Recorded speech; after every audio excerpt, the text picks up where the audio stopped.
Kita mulai nggih. Bismillahirrahmanirrahim. Alhamdulillahirabbil alamin. Nasta'inuhu wa nastaghfiruh wa na'udzu billahi min syururi anfusina wa sayyiati a'malina. May yahdihillahu fala mudhillalah wa may yudlil fala hadiyalah. Asyhadu an la ilaha illallah wa asyhadu anna Muhammadar Rasulullah. Allahumma shalli ala Muhammad wa ala ali Muhammad, amma ba'du. Kitab Sunan Abi Dawud, Kitab Thaharah, bab yang ke-83, babun fil iksal. Di bawah ada keterangan itu ya tentang iksal. Qala Al-Jauhari berkata, aksal rajulu fil jima', seorang laki-laki itu melakukan iksal pada waktu jima', idza khalata ahlahu, ketika dia mencampuri istrinya, walam yunzil, tapi tidak mengeluarkan mani. Wa fi nihayah, dan dalam kitab An-Nihayah fi Gharibul Hadis ya, wal Asar, aksala idza jama'a, seorang itu melakukan iksal atau berbuat iksal idza jama'a, ketika dia berjima', summa adrakahul futur, kemudian futur atau stagnasi mengenai dia, falam yunzil, lalu tidak mengeluarkan mani, terus rasanya sudah selesai gitu ya, tidak lagi mengeluarkan mani. Itu bagaimana itu statusnya dalam kaitannya dengan batal tidaknya, atau harus berwudu, cukup berwudu atau mandi gitu ya, kaitannya kan dengan thaharah ini. Hadis ke-214. Qala hadatsana Ahmad bin Shalihin, qala hadatsana Ibnu Wahbin, qala akhbarani Amr yakni Ibn al-Haris, Amr bin Haris, an Ibnu Syihabin, dari Ibnu Syihab, hadatsani ba'du man ardo, ceritakan kepadaku sebagian orang yang aku ridhoi. Nanti ada keterangan ya, Pak Duman Ardo ini merujuk pada satu nama tertentu, jadi jadinya tidak majhul karena itu diterangkan di hadis yang lain. Ana Sahal bin Sa'din As-Sa'idi, bahwa saya Sahal bin Sa'ad As-Sa'idi ini adalah sahabat Nabi.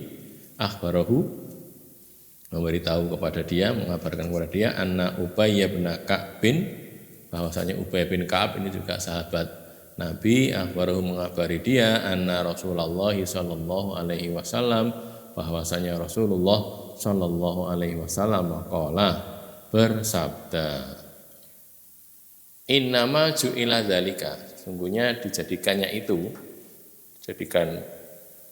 tidak harus mandi ketika tidak mengeluarkan mani itu adalah rukhsatan, sebagai rukhsah linnasi, suatu keringanan ya, jadi keringanan linnasi untuk manusia, untuk orang banyak orang, fi awalil Islam, pada awal masa Islam, ketika awal-awal Islam itu didakwahkan. Likil latis siap, sebabkan oleh sedikitnya baju, kilah sedikit, asyab kain atau baju atau pakaian.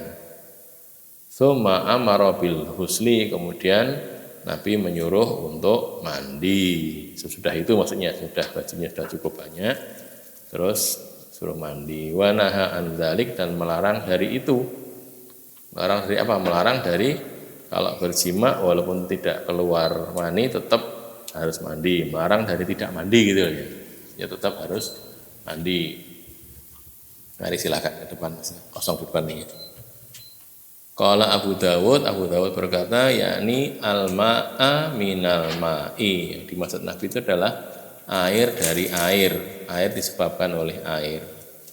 Innamal ma' minal ma', itu ada hadis begitu. Ini yang dimaksud yaitu. Takhrijnya ada di Sahih Bukhari, Sahih Muslim, selain Abu Dawud ada juga di Sunan Tirmidzi, Sunan Ibnu Majah, dan lain-lainnya. Jadi hadis ini sahih yang muttafaqun alaih, diriwayatkan oleh Bukhari dan Muslim dan kitab-kitab yang lain, kayak Ibnu Majah, Musnad Abdul Razak, dan yang lain-lainnya. Kayak Musnad Abdul Razak, Musnad Ibnu Abi Syaibah ini malah lebih dahulu sebelum Abu Dawud. Jadi Nanti kita dapati kadang-kadang Abu Dawud itu meriwayatkan dari Abdul Razak. Abdul Razak itu gurunya Abu Dawud gitu. Sehingga ini lebih dulu, kitabnya ini lebih dulu daripada Abu Dawud. Kalau kayak Abu Dawud, Tirmidzi, Nasai itu satu zaman ya. Bukhari dan Muslim lebih dulu. Bukhari dan Muslim lebih dulu. Sebelumnya lagi ada Abdul Razak, itu ada Musnad Ahmad, ada Ibnu Abi Syaibah dan yang lainnya. Salah seorang yang kuridhoi ba'duman ardo menurut As-Suyuti dari Ibnu Huzaimah adalah Abu Hazim Salamah bin dikenal dengan Al-A'raj. Al-A'raj itu sebenarnya artinya orang yang pincang. Cuma di sini kan bukan untuk mengolok-olok tapi memang untuk menandai seseorang yang namanya Salamah bin Dinar ini. Jadi karena dibuktikan di sana adalah orangnya adalah ini gitu, sehingga tidak jadi majhul. Sudah dikenal walaupun bunyinya ba'duman ardo gitu ya.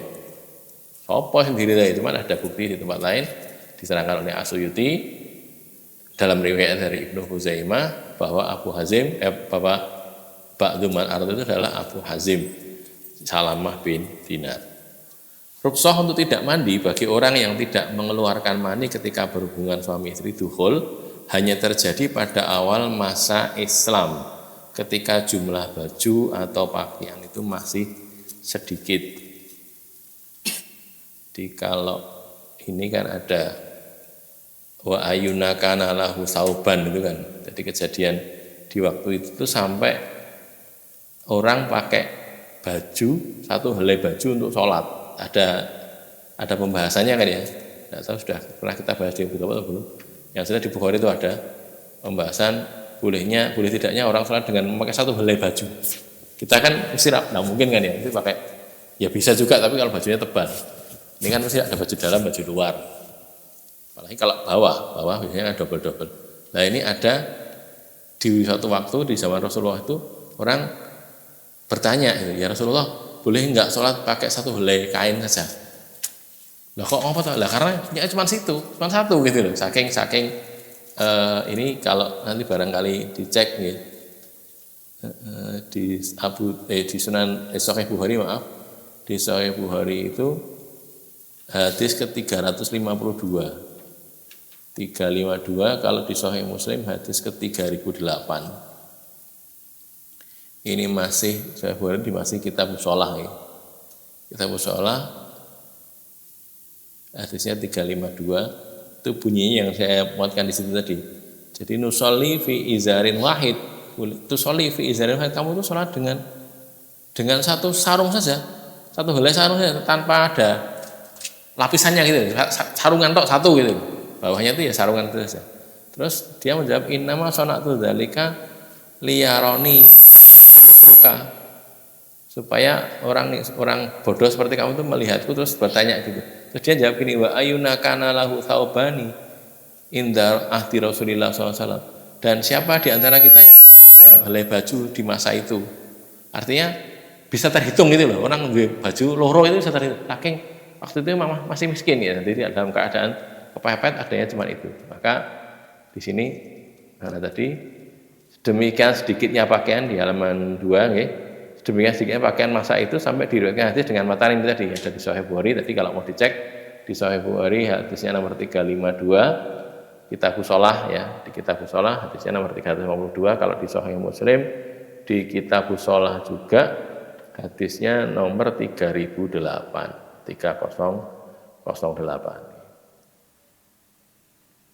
Kembali ke sini. Sampai di hadis dengan matan ini tadi, ayuna kana lahu tsaubani ala ahdi Rasulillah. Siapa yang punya dua kain? Maksudnya banyak yang tidak punya dua kain gitu loh. Bukan semua tidak punya, ya ada yang punya, tapi sedikit dibandingkan yang hanya punya satu helai kain saja gitu ya. Andai kata pada waktu itu diwajibkan mandi bagi siapa yang berhubungan suami istri duhul, baik mengeluarkan mani ataupun tidak, maka akan terjadi kesulitan bagi orang yang hanya mempunyai satu helai kain pakaian. Mandi kan nanti pakaiannya kemudian dibersihkan atau dicuci lah, dia pakai baju apa gitu gampangannya ya. Artinya ada kesulitan di situ, makanya terus ada rukhsah seperti itu tadi.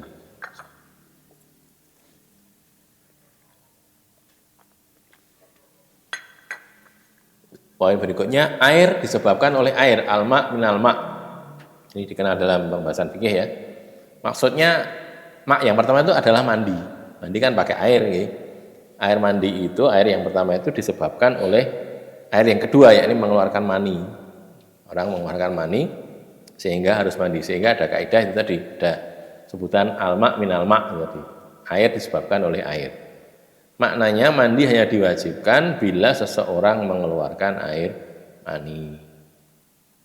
Pembahasannya cukup panjang ya masalah fikih di sini, cuman ini di hadis ini begitu dulu. Nanti kita pelan-pelan masuk ke bahasan fikihnya. At-Tirmidzi dan Ibnu Abi Syaibah mengeluarkan riwayat dari Ibnu Abbas bahwa dia membawa hadis al-ma' minal ma' ini khusus berlaku pada orang yang mengeluarkan mani karena bermimpi jima. Bukan ke orang yang bersetubuh atau jima sesungguhnya, tapi yang mimpi saja. Mimpi basah lah kabarnya. Mimpi basah tapi ini tidak mengeluarkan air. Nah kalau gitu ya tidak harus mandi gitu maksudnya. Tidak mengeluarkan mani, tidak harus mandi. Itu kalau Tirmidzi dan Ibnu Abi Syaibah membawakan riwayat Ibnu Abbas, yang Ibnu Abbas itu memahami hadis ini, mak minal mak ini berlakunya bagi orang yang ngimpi gitu loh. Jadi bukan orang yang berhubungan suami istri tapi ngimpi berzina. Baik, kita lanjutkan dulu ya. 215 qala hadatsana Muhammad bin Mihran al-Bazzazu ar-Raziyu qala hadatsana Mubashir al-Halabi qala an Muhammad bin Muhammad Abi Ghassan qala an Abi Hazimin tadi ya Pak Duman Ardo tadi kan ini an Sahal ibn Sa'ad dari Sahal bin Sa'ad hadatsani Ubay bin Ka'ab menceritakan kepadaku Ubay bin Ka'ab annal futya bahwasanya fatwa yaitu fatwa allati kanu yaftun yang adalah mereka itu berfatwa, mereka ini mereka ulamanya para sahabat ya, annal ma'a minal ma'i bahwasanya air itu disebabkan oleh air, ma' minal ma' itu kanat adalah rukhsatan, rukhsah yang rohkhosoha merukhsahkannya, menerapkannya siapa Rasulullah Shallallahu Alaihi Wasallam fi badil Islam pada masa permulaan Islam, pada awal Islam, permulaan Islam. Tsumma amara bil ightisali ba'du. Kemudian Nabi menyuruh untuk mandi sesudah itu. Sudah dirasa mencukupi ya, kondisinya sudah membaik. Terus Nabi menyuruh mandi, tetap mandi walaupun tidak mengeluarkan air mani. Ini juga muttafaqun alaih, Sahih Bukhari dan Sahih Muslim ya. Di samping juga ada yang lain. Ini kan ta'arufnya yang tadi. Jadi kan sama ya. Tahrij itu sama persis karena memang ini sama dengan tadi ta'arufnya. Ta'aruf itu hadis yang sama diulang.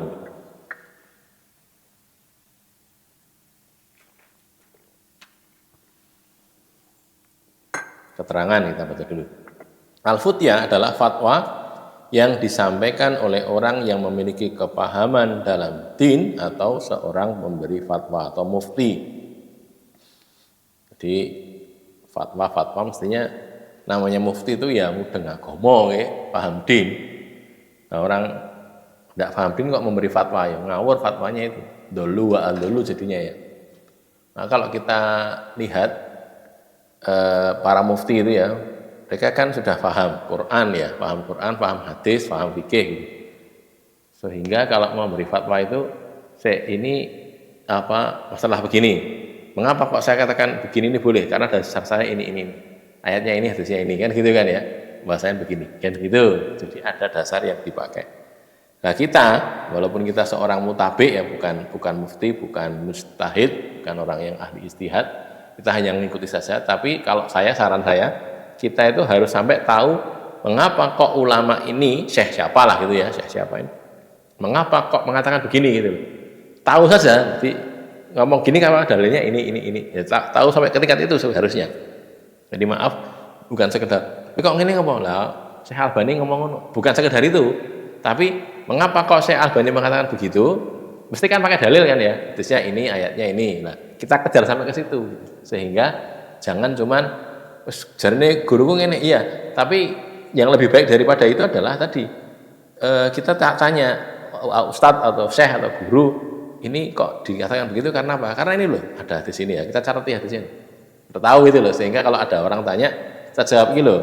Ini gini karena ini hadisnya ini kan tahu gitu, enak. Gitu. Sehingga kita juga mengajari kepada teman-teman kita, saudara-saudara kita, atau kalau punya murid yang muridnya untuk bertanggung jawab dalam menyampaikan satu qaul, satu pendapat, bukan sekedar melu tok, tidak.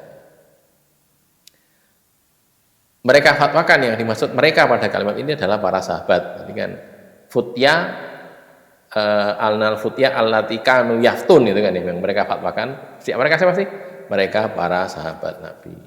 Para sahabat itu diantaranya ada Ali bin Abi Thalib, Utsman bin Affan, Zubair bin Awam, Thalhah bin Ubaidillah, Abu Ayyub al-Ansari, dan sebagaimana diriwayatkan oleh Syekhon itu Bukhari Muslim, dua syekh dalam kitab mereka. Di sana ada riwayat dari sahabat-sahabat ini. Jadi artinya kembali ke sini dulu ya. Ini berarti menunjukkan bahwa dulunya dibolehkan tidak mandi, tapi kemudian berubah karena keadaan berubah. Nah, ini juga jadi kaidah fikih nggih. Jadi kaidah fikih bahwa seseorang mufti atau seseorang mujtahid itu nantinya juga begitu, dilihat kondisinya. Kondisi sekarang bagaimana itu? Bisa jadi ijtihad sekarang begini, nanti di waktu lain ijtihadnya berbeda untuk masalah yang sama. Gitu. Kenapa ya? Karena kondisinya berbeda. Kondisinya berbeda, keadaan masyarakat berbeda, keadaan secara umum berbeda, gitu ya, yang dihadapi berbeda dan seterusnya. Begitu itu wajar-wajar saja dalam urusan din. Cuman masalahnya sekali lagi tetap menggunakan dalil kan ya, walaupun ijtihad kan pakai dalil juga. Ini saya mengapa kok saya mengambil ijtihad begini? Karena ini ada begini. Itu yang saya jadi patokan, walaupun tidak persis begitu. Ini saya bawa ke sana. Kayak misalnya pakai kiaskan. Kias itu kan sebenarnya ya ijtihad juga kan. Kias ijtihad mengkiaskan sesuatu yang tidak ada hukumnya kepada sesuatu yang ada hukumnya. Karena dianggap ada persamaan ilat. Ilat itu sebab. Iki dikatakan begini karena sebabnya gini. Misalnya ya, Khomer diharamkan. Kenapa? Karena yukhomirul akla, gitu. Menghilangkan akal. Maka nanti ada barang-barang lain yang bukan khomer yang juga menghilangkan akal jadi diharamkan gara-gara itu. Nah, gitu loh. Itu namanya kias. Dikiaskan ini duduk khomer, ini juga menghilangkan akal, maka juga tidak boleh gitu loh ya. Jika adanya seperti itu. Nanti ada beberapa hal yang begitu, banyak pakai kias begitu. Itu juga berbasis pada ijtihad, tapi juga pakai dalil, bukan sekedar ngomong saja tanpa dalil. Dua hadis, barangkali ada pertanyaan dulu sebelum ke hadis 216. Enggak ada nggih? 216 qala hadatsana Muslim bin Ibrahim al-Farahidiyyu qala hadatsana Hisyamun wa Syu'batu an Qatadah. Dari dua ya. Gurunya Abu Dawud itu Muslim bin Ibrahim al-Farahidi, lalu mbah gurunya, kakek gurunya itu dua, Hisyam dan Syu'bah. An Qatadah, kemudian membawa dari Qatadah, Anil Hasan an Abi Rafi' an Abi Hurairah. Rafi' dari Abu Hurairah annan nabiyya, bahwasanya Nabi sallallahu alaihi wasallam qala bersabda, idza qa'ata, apabila seseorang itu duduk baina syu'abihal arba, di antara anggota tubuhnya, tubuh perempuan al-arba yang 4, maksudnya istrinya ya, wa alzaqal khitana bil khitani, dan menempelkan alat kelaminnya, khitannya itu ya, alat kelamin kemaluannya, bil khitan, dengan kemaluan istrinya, faqad wajabal huslu, maka sungguh wajib al huslu, mandi itu sudah jadi wajib pada waktu itu. Ini di mutafaqun alaih juga, Sahih Bukhari dan Sahih Muslim, di samping dengan kitab-kitab yang lainnya. Kalau di Kutubus Sittah ada tambahan Sunan Nasa'i dan Sunan Ibnu Majah, berarti yang tidak ada cuma Sunan Tirmidzi saja ya. Diriwayatkan oleh imam yang 6 Kutubus Sittah kecuali At-Tirmidzi. Kalau dari Kutubut Tis'ah, tapi yang 9 itu ada tambahan Musnad Ahmad dan Sunan Darimi ini kan ya. Musnad Ahmad itu termasuk kitab yang 9, Sunan Darimi juga termasuk di situ. Keterangan al-Farahidhi dengan huruf zal adalah nisbah kepada Farahid, salah seorang anak Fahm bin Ghanem Ad-Daus itu baton, baton itu bukan perut tapi suku itu ya, suku atau bagian dari suku dari kabilah Al-Azdi. Itu kalau Farohizi pakai zal, cuman pada naskah Abu Dawud ini ditulisnya dengan dal, bukan zal, tanpa titik. Dal muhmalah, zal tanpa titik, bukan zal yang mukjamah, yang bertitik. Seorang laki-laki suami duduk di antara 4 anggota tubuh istrinya, yakni 2 tangan dan 2 kaki, sebagai kiasan atau kinayah dari jima. Sebagian memaknai 4 anggota tubuh itu dengan 2 kaki dan 2 paha, atau 2 paha dan 2 pantat, sebagian begitu. Tapi yang paling sering digunakan, jumhur ya, 2 tangan dan 2 kaki itu kinayah saja, kinayah dari jima.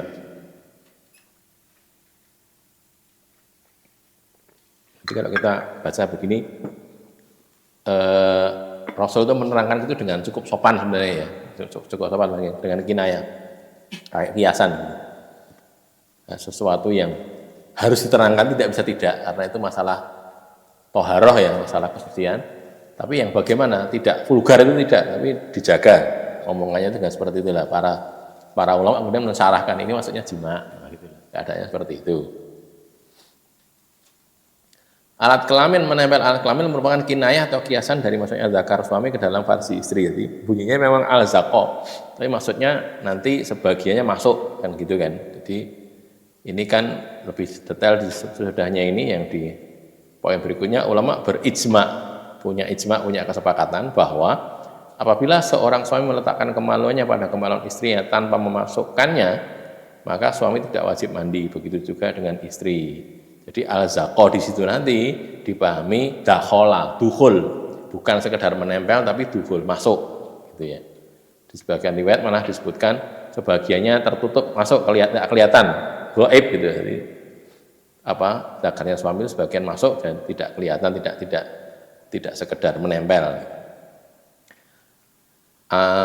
Di halaman berikutnya, apabila zakar suami sudah masuk ke dalam farsi istri, walaupun air mani tidak keluar, suami istri tetap diwajibkan mandi karenanya. Gitu. Jadi ada perbedaan dengan yang tadi. Kalau ini walaupun tidak mengeluarkan air, tetap saja disuruh mandi. Karena tadi bunyinya begitu kan, al-zaqo, maksudnya dan tidak ada keterangan apakah itu yunzil atau tidak, mengeluarkan atau tidak.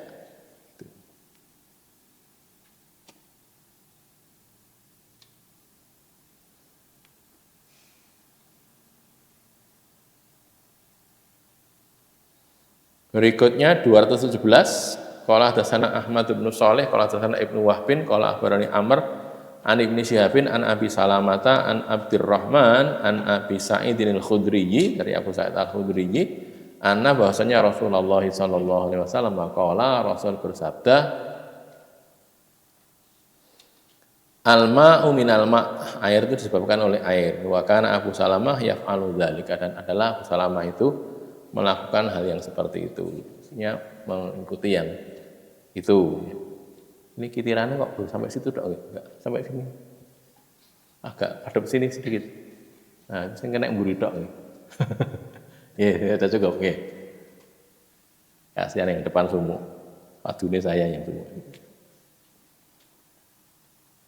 Ya, jadi ini bunyinya ma'al ma' minal ma'. Tapi tadi sudah kita bahas tadi ya.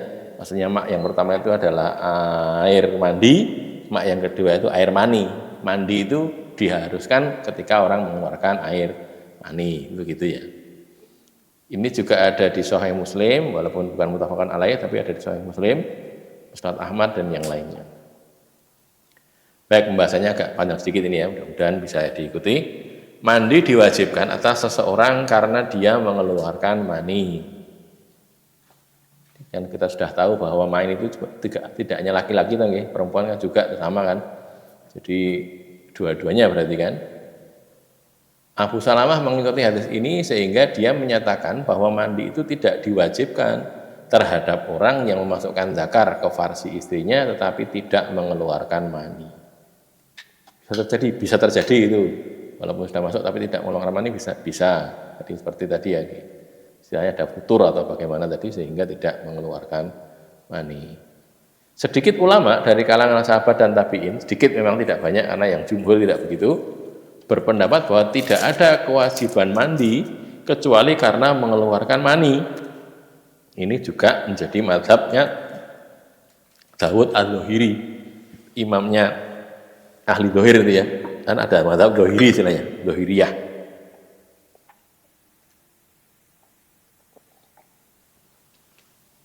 Tokohnya Dawud al-Zahiri, tokoh yang lainnya lagi di bawahnya itu ada Ibnu Hazm itu, yang punya kitab Al-Muhalla itu mazhabnya Zahiri. Zahiri itu prinsipnya zahir hadis muni piye gitu dilakoni gitu loh. Tidak suka menawilkan, tapi zahirnya gimana dijalankan seperti itu. Mereka yang ini tidak sedikit ulama ini tadi berdalil dengan hadis Abu Sa'id Al-Khudri dan hadis Zaid bin Khalid Al-Juhani yang bertanya kepada Utsman bin Affan. Hadis Abu Sa'id ini kan sudah kita bahas tadi kan. Yang hadis Abu Sa'id di sini itu kan ada di nomor berapa tadi? Nomor 215 ya. Betul. Bukan Sahal bin Sa'ad ini. 200 kok hilang? 16 berapa? Abu Hurairah. Ya ini 217 ini. 217 ini hadis Abu Sa'ad ya. Jadi hadis ini dijadikan dalil. Kita baca dulu ya. Ini hadis Abu Sa'ad ini juga diriwayatkan oleh Muslim. Ini saya muatkan untuk lebih jelasnya pembahasan ini. Jadi sebabnya bagaimana ini contoh ya. An Abdurrahman bin Abi Sa'id Al-Khudri, an abihi dari Abdurrahman bin Abu Sa'id Al-Khudri, anaknya Abu Sa'id Al-Khudri, dari bapaknya yakni Abu Sa'id Al-Khudri. Qala dia berkata, kharajtu ma'a, Abu Sa'id ini yang berkata ya. Abu Sa'id berkata, kharajtu aku keluar ma'a bersama Rasulullah sallallahu alaihi wasallam yaumul Itsnain, pada hari Senin. Itsnain hari Senin. Sekedar nambah keterangan saja nggih. Bahasa hari-hari itu kan kita pakai dari bahasa Arab nggih. Isnin, Senin, Selasa, Selasa, Arbi'a, Rebo, Khamis, Kamis, Al-Jumu'ah, Jumat, Sabat, Sabtu gitu kan. Tapi begitu tekan Ahad udah di Minggu itu piye? Harusnya kan salah ya Ahad gitu. Karena dulu Minggu itu dari orang Barat, dari orang Portugis atau orang Spanyol, aslinya Domingos apa hari Tuhan gitu. Itu gitu ya, makanya kita tidak usah ikut-ikutan Minggu. Ya kita pakai Ahad saja. Dulu di masa dulu sebelum tahun-tahun sekarang ini itu masih Ahad, bunyinya itu Ahad gitu. Kalau mah barangkali pernah lihat film G30 SPKI itu ya. Waktu siapa? Untung nyobek apa? Kalender itu loh, kan 30 September terus 1 Oktober kan, suwe itu. Terus saya masih tahu itu Ahad gitu. Memang Ahad dulu itu. Jadi bukan Senin, nah, terus diganti jadi Minggu itu tadi.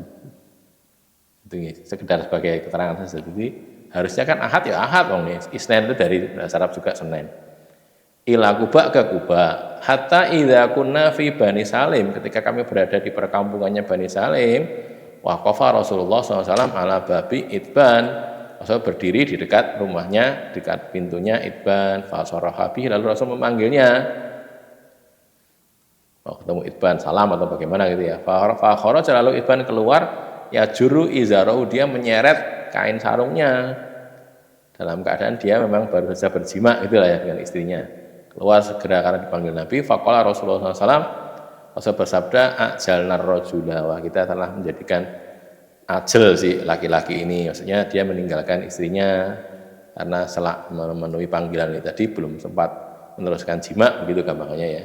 Faqala Itban, lalu Itban sekalian tanya, ya Rasulullah, wahai Rasulullah, ara'aitar rajula, bagaimana fatwamu terhadap seorang laki-laki yang yuk jalu, jadikan ajal tidak jadi mengeluarkan mani tadi, anim ro'atihi, dari istrinya, walam yumni, dia tidak mengeluarkan mani karena berhenti tadi terus tidak keluar air maninya. Madza alaihi, apa yang wajib dilakukan dia, apa yang wajib baginya?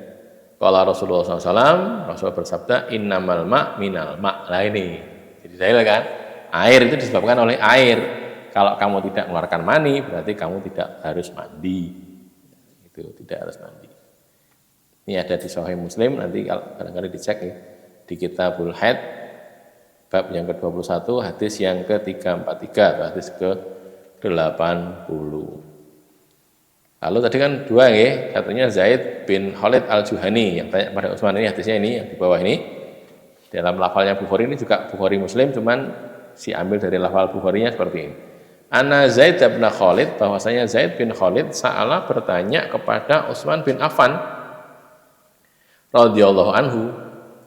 Qultu, pertanyaannya bagaimana? Aku berkata, ara'aita, bagaimana pendapatmu, bagaimana fatwamu idza jama'a, apabila seseorang itu berjima falam yumni, tapi dia tidak mengeluarkan mani. Qala Utsman berkata, ya tawaddu, dia harusnya berwudu kama ya tawaddu lis shalah. Jadi tidak mandi tapi berwudu saja seperti wudunya untuk sholat. Sudah kita bahas dulu ya beberapa waktu yang lalu. Tata cara wudu sudah kita bahas di situ ya, isunya kayak begitu itu. Wa yaghsilu dzakaro, tapi dia juga harus membasuh zakarnya, kemaluannya. Jadi basuh kemaluannya saja, tidak harus mandi total. Dibersihkan kemaluannya terus berwudu. Qala Utsman berkata, sudah memberi fatwa kepada si Zaid bin Khalid, siapa tadi?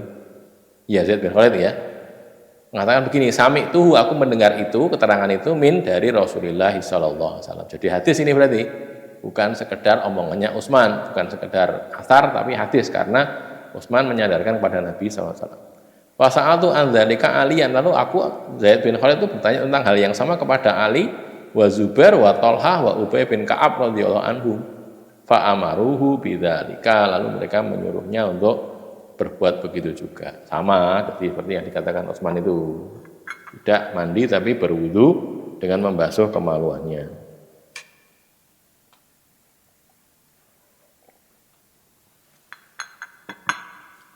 Barangkali mau dicek nanti di Sahih Bukhari Kitabul Wudu, hadisnya 179. Itu yang sedikit ulama ya. Sekarang jumhur ulama. Nah, pendapat yang kedua tadi kan tidak harus berwudu, tidak harus mandi ya. Jumhur ulama mengatakan mandi sudah diwajibkan ketika terjadi pertemuan dua alat kelamin yang berbeda, pria dan wanita, dengan sebagian kemaluan pria atau suami masuk ke kemaluan wanita istri. Bagian dari kemaluan suami itu masuk ke situ. Mereka berhujah dengan sejumlah hadis. Nih, diantaranya hadis Abu Hurairah yang dikeluarkan juga oleh Syaikhan, oleh Bukhari dan Muslim. Kalau di sini hadis Abu Hurairah itu yang 216 ya. Di 216 itu kan hadisnya Abu Hurairah, Abu Rafiq dari Abu Hurairah ya. Ini yang lafaznya diriwayatkan oleh Muslim, lafaz Muslimnya begini. An Abi Hurairah an Nabi Allah sallallahu alaihi wasallam maqala idza jalasa baina syu'abihal arba, apabila seseorang duduk di antara 4 anggota tubuhnya si perempuan, tsumma jahadaha, kemudian dia bersungguh-sungguh untuknya untuk berjima, faqad wajaba alaihil ghuslu, maka wajib atas dia itu mandi wajib atas dia. Wa fi hadisi mator wa in lam yunzal, dan pada hadisnya mator ini seorang perawi hadis, itu ada kata-kata wa in lam yunzil, meskipun dia tidak mengeluarkan mani, ada kata-kata seperti itu. Walaupun tidak mengeluarkan mani tetap harus mandi. Faqad wajabal ghuslu. Selanjutnya hadis Aisyah, tadi kan ada beberapa hadis ya. Di antaranya hadis Abu Hurairah atau hadis Aisyah. Anna rajulan, jadi bahwasanya seseorang Sa'ala bertanya kepada Rasulullah sallallahu alaihi wasallam anir rajuli, tentang seseorang yang yujami'u ahlahu, yang berjima dengan istrinya, tsumma yuksilu, kemudian dia melakukan iksal tadi, tidak mengeluarkan mani. Hal alaihimal ghuslu, apakah wajib atas mereka berdua suami istri al-ghuslu, mandi, apakah keduanya itu wajib mandi atau apakah mandi diwajibkan atas keduanya? Itu kan pertanyaannya.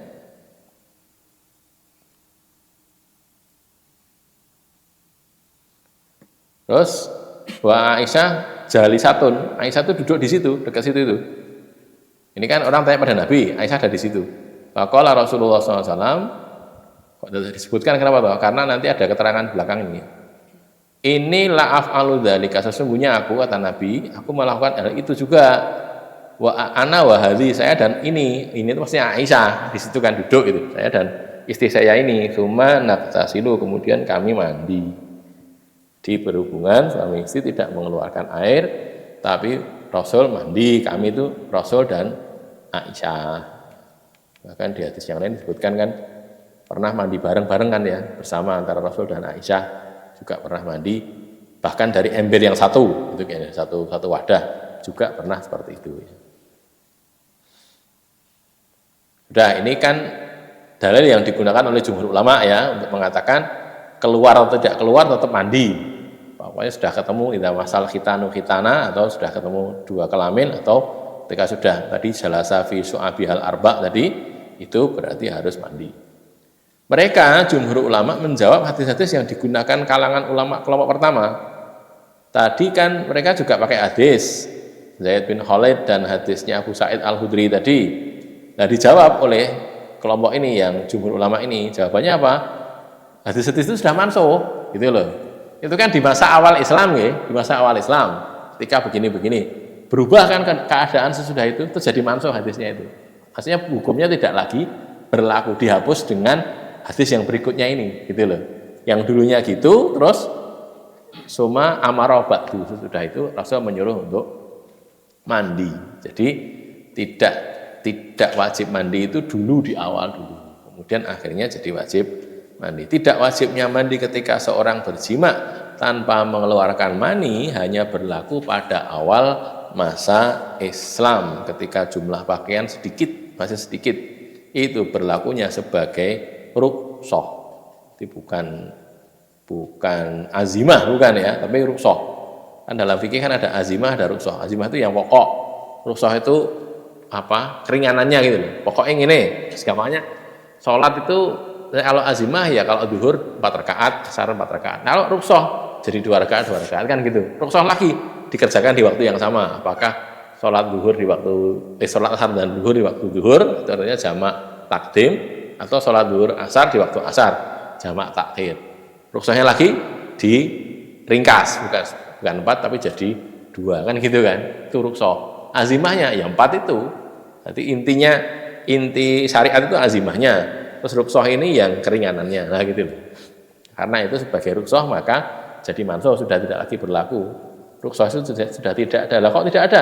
Lah karena sebabnya sudah nggak ada kok, gitu loh. Jumlah pakaian sedikit, sekarang sudah banyak.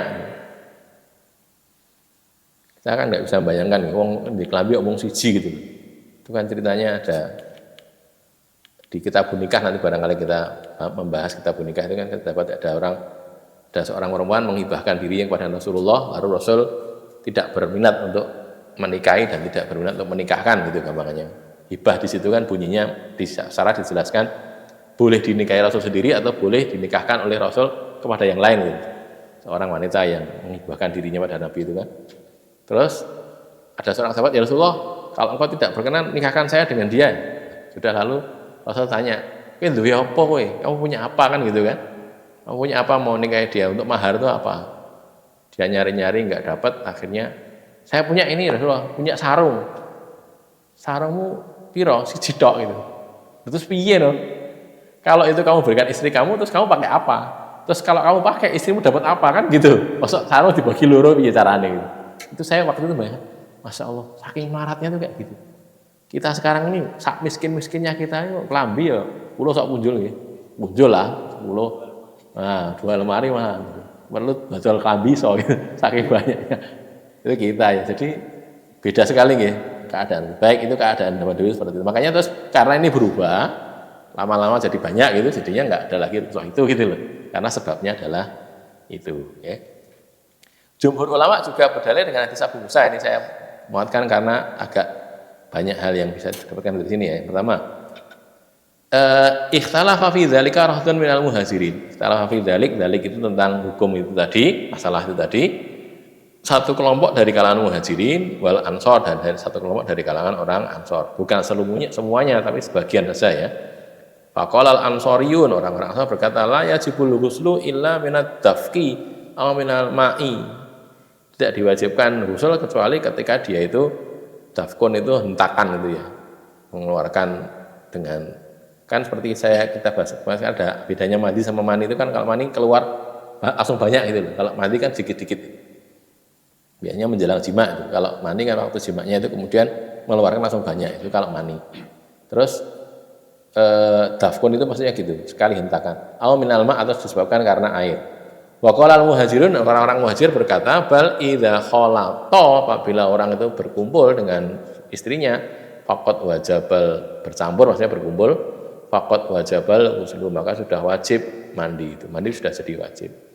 Qala Abu Musa berkata, fa ana asfikum min dzalika. Aku akan asfi itu asalnya mengobati, maksudnya di sini menjawab itulah ya. Aku akan menjawab tentang itu untuk kalian.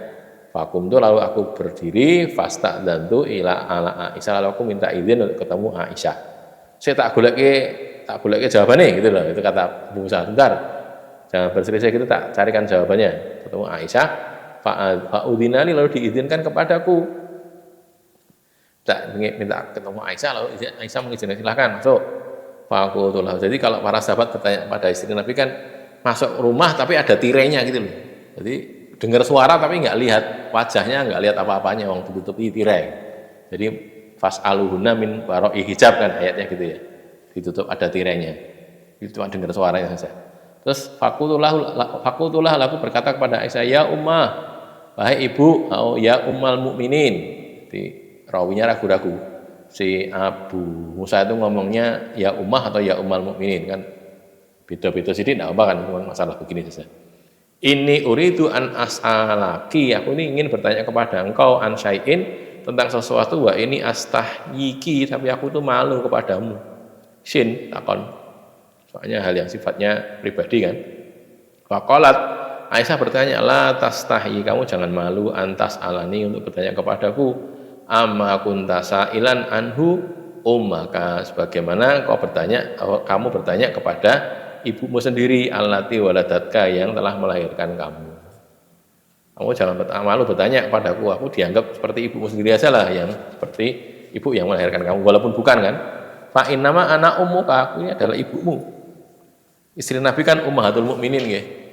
Cuman bukan mereka jadi mahramnya, bukan loh nggih. Bukan, tetapi maksudnya kedudukannya itu seperti ibu, karena Nabi seperti bapak, istrinya seperti ibu.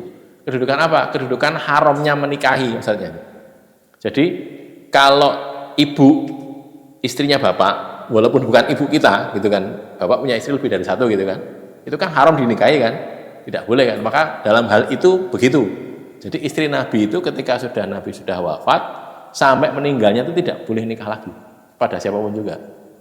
Salah satu alasannya bahwa seorang perempuan itu kalau dia sudah ditinggal mati suaminya meninggal, terus dia nikah lagi, itu bagian ulama mengatakan dia nanti akan jadi istri suami yang terakhir itu di akhirat nanti.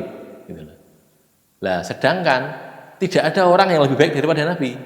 Maka kalau dia nikah lagi, mesti derajat jannahnya turun mesti, bukan gitu? Nabi paling tinggi kan?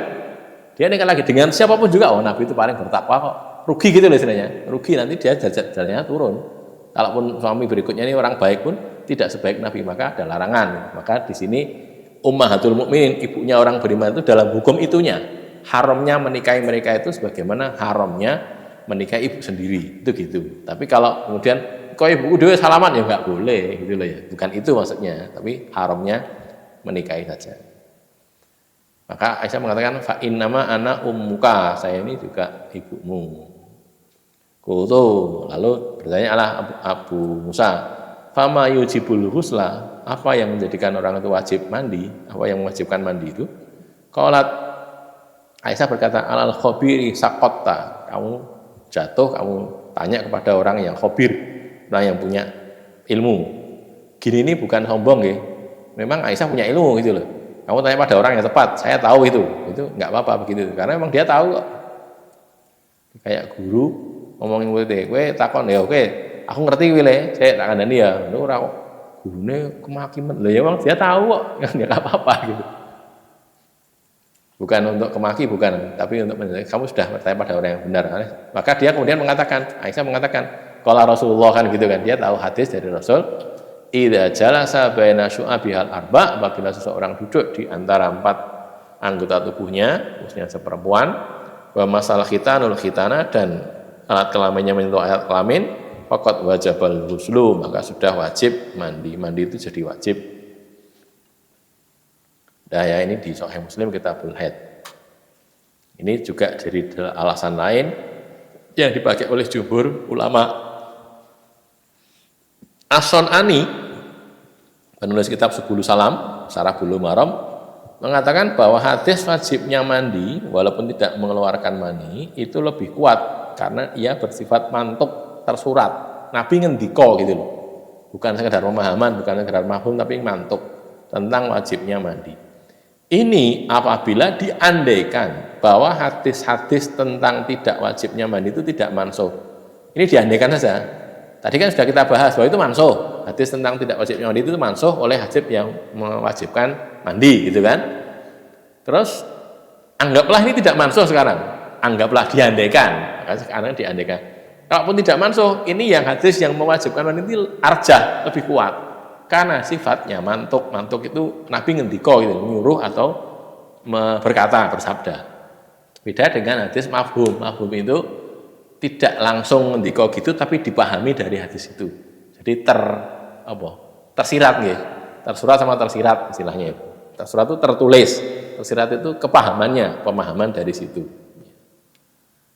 Nah ya, itu penguat dari ini. Jadi artinya tetap wajib mandi, pokoknya idza jalasa ala su'abihal arba faqad wajaba lahu sudah ya. Alasan lainnya lagi adalah keharusan bersuci bagi orang yang junub pada kalam Allah ini, wa in kuntum junuban fattahharu, itu kan ya. Wa in kuntum al-do'a sama dan seterusnya itu kan di surat apa niku? Al-Maidah. Ayat pinten? 5. Ayat 6 nggih. Maidah ayat 6 silakan dicek ya. Kalau kalian junub fattahharu maka bersucilah. Ini tidak dibatasi hanya pada orang yang mengeluarkan mani saja, pokoknya junub. Nah, junub itu mesti mengeluarkan mani? Tidak.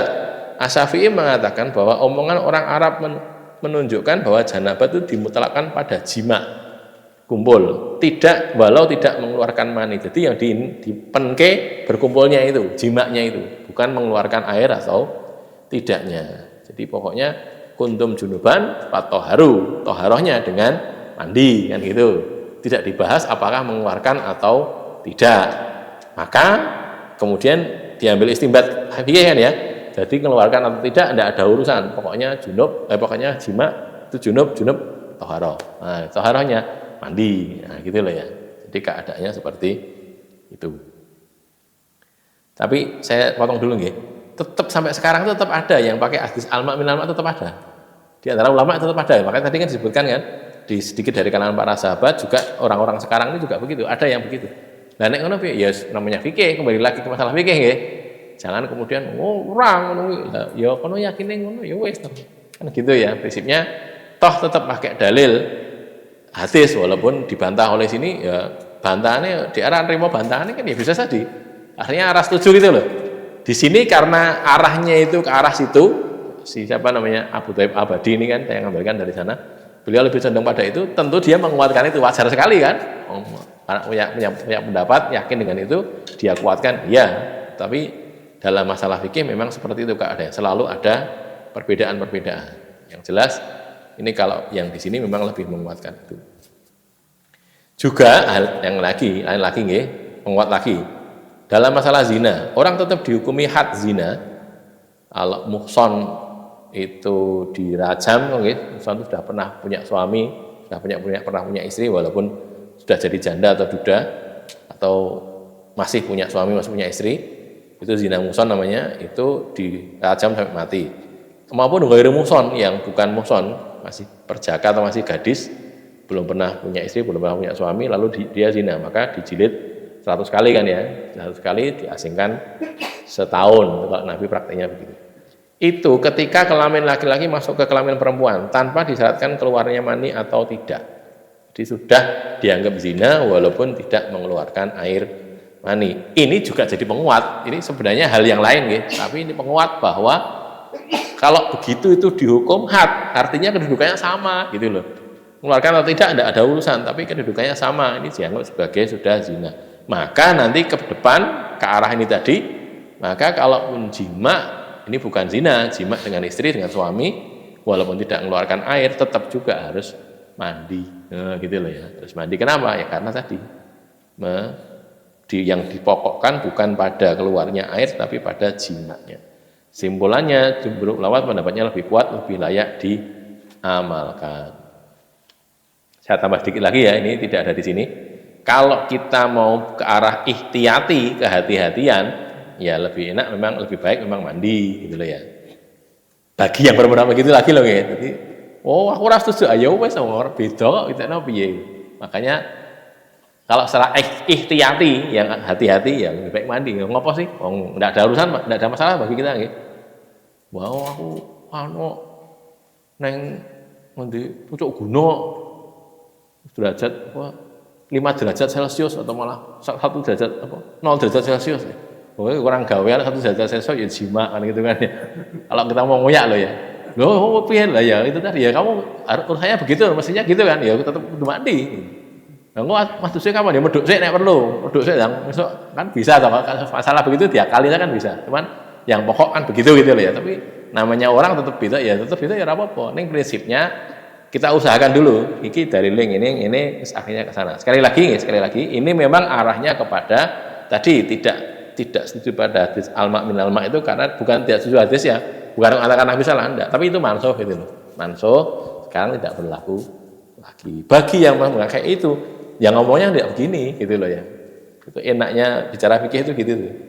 Jadi nek ke arah yang sebaliknya tentunya ngomong ngerang ini loh. Ini ditolak satu-satu. Ini kok ngene itu kayak gini dan begini kan gitu.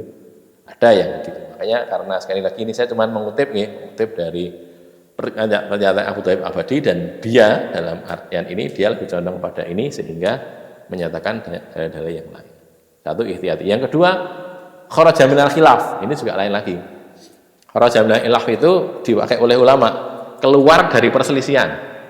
Diperselisihkan kayak begini ini mandi apa enggak itu. Sekarang gini saja, anggaplah tidak harus mandi. Anggaplah pakai itu ya. Toh mandi kan juga enggak apa-apa toh. Bukan gitu loh. Tapi kalau yang menganggap harus mandi, ini tidak mandi itu bermasalah ini. Kan gitu. Maka kharaja minal khilaf itu gitu. Iki sing kene kudu adus, harus mandi. Sing kene boleh tidak mandi, artinya wudu saja. Tapi bagi yang mengatakan wudu saja ini, kalau kemudian orang mandi apa disalahkan? Ya tidak salah kan? Oh, gitu loh. Jadi kharaja minal khilaf itu gitu, sekian rapi berselisih, wis adus wae lah. Nah, gitu loh. Begitu itu hal yang sekali lagi bagi yang setuju loh nggih. Ora setuju ya bedona ini. Sekali lagi saya sampaikan ini kaitannya dengan tadi kecondongan orang ke arah itu. Tapi wallahu alam. Saya sendiri termasuk mengikuti ini gitu ya. Jadi mengikuti yang dikatakan ini karena memang alasan-alasannya lebih kuat wallahu alam bisawab. Sampai di sini ada pertanyaan? Silakan. Nggih.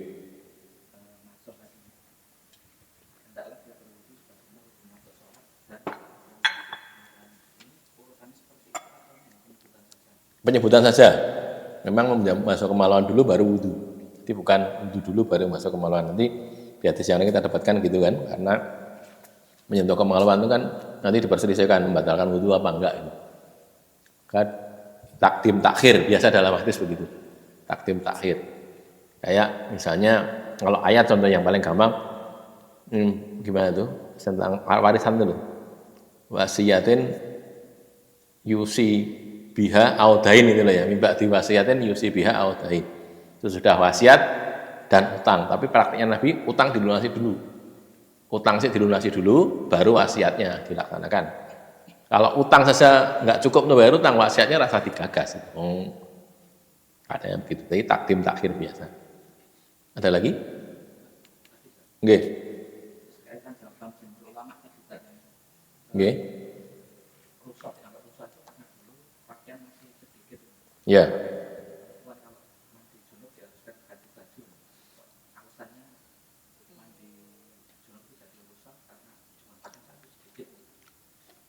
Sebenarnya tidak harus ganti baju, tetapi gini, kaitannya dengan mandi itu ya, nanti kan pripun nggih, terganggu karena jumlah pakaian sedikit, ya nek nganggo kuwi meneh ya rekoso gitu loh. Jadi begitu. Jadi memang tidak harus ganti baju sih, tidak. Tapi jumlah pakaian sedikit itu nanti berkaitan dengan masalah nek adus piye atau apa tidak sering mandi dan sebagainya itu gitu. Wallahu alam, saya memahaminya seperti itu. Memang tidak harus ganti baju. Ada lagi? Banyak. Monggo. Kalau ada laki-laki dan perempuan menikah, mereka dibawa anak masing-masing. Nggih. Kapan orang tua mereka dan anak mereka itu boleh bersama dengan orang tua baru? Kalau sudah berhubungan, sudah bersimak. Itu ayatnya kan bunyi begitu. Jadi kita lihat saja ya, ayatnya itu kan surat An-Nisa. Ayat pinten niku? 23 nih. Coba kita cek nih. Di ayat disebutkan itu. Ayat An-Nisa ayat 23 atau 24. Oh, 23 maaf ya, silakan dipirsani nggih. Itu kan ada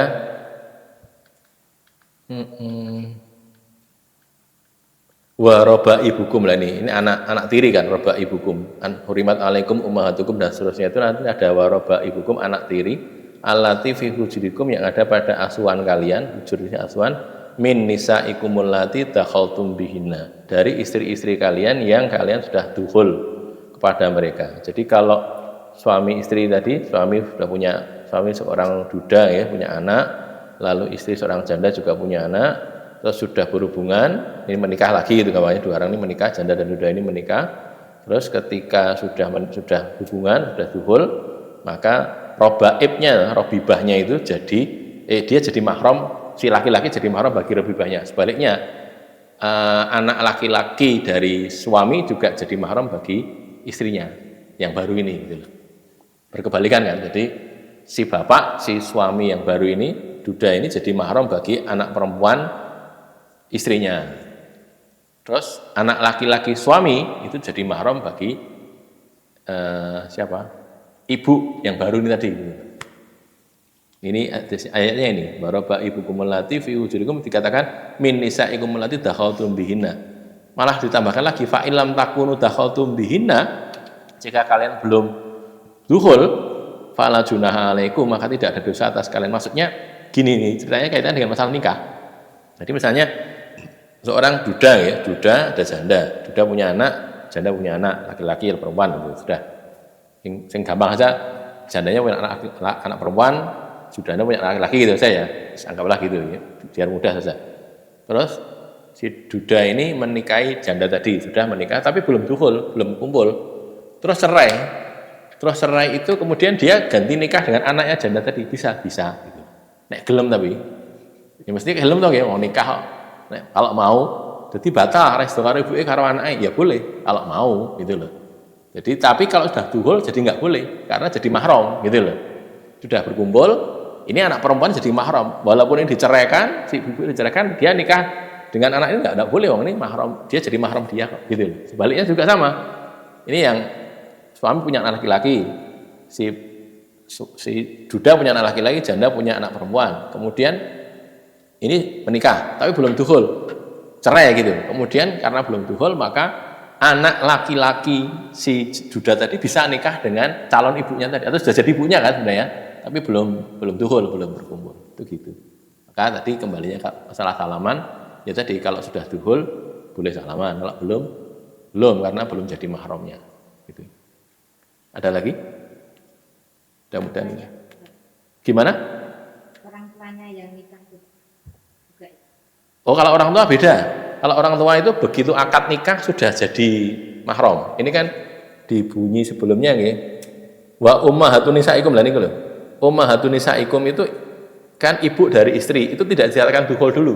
Jadi suami istri misalnya ada si fulan, ini baik janda maupun duda nggih, baik janda maupun duda. Baik duda maupun napa? Sijine duda niku napa? Joko gitu, perjaka gitu ya. Baik gadis maupun janda. Ini nikah, begitu nikah tek gitu, akad nikah sudah, ini sudah jadi mahram, mertuanya jadi mahram. Jadi kalau dia laki-laki, dia jadi mahram bagi mertua perempuannya. Mertua laki-laki, bapaknya ini jadi mahram bagi siapa? Menantu perempuannya, tanpa disyaratkan dukhul kalau itu. Jadi di sini bunyinya karena wa ummahatu nisaikum, ibu dari istri kalian, tanpa disebutkan dukhul. Tapi kalau yang tadi disebutkan dulu, kan? Min nisaikum allati dakhaltum bihinna, kan gitu. Gitu ya. Ada lagi? Cukup nggih? Baik, qulu qouli hadza, astagfirullah li wa lakum, alhamdulillahirabbil alamin. Monggo.